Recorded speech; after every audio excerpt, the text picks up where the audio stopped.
طلحہ بن عبید اللہ کہتے تھے کہ نجد والوں میں سے ایک شخص حضرت صلی اللہ علیہ وسلم کے پاس آیا، سر پریشان یعنی بال بکھرے ہوئے تھے۔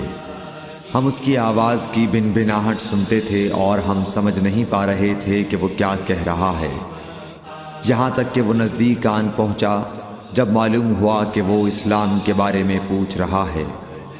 حضرت صلی اللہ علیہ وسلم نے فرمایا کہ اسلام دن رات میں 5 نمازیں پڑھنا ہے۔ اس نے کہا بس اس کے سوا تو اور کوئی نماز مجھ پر نہیں۔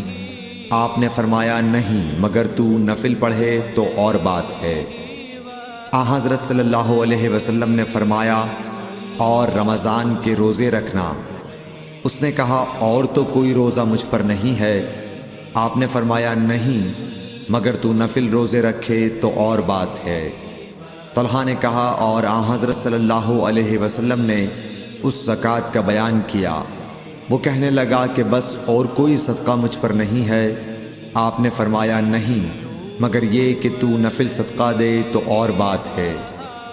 پھر وہ شخص پیٹھ موڑ کر چلا گیا، یوں کہتا جاتا تھا قسم خدا کی میں نہ اس سے بڑھاؤں گا نہ گھٹاؤں گا۔ حضرت صلی اللہ علیہ وسلم نے فرمایا اگر یہ سچا ہے تو اپنی مراد کو پہنچ گیا۔ صحیح بخاری حدیث نمبر 46۔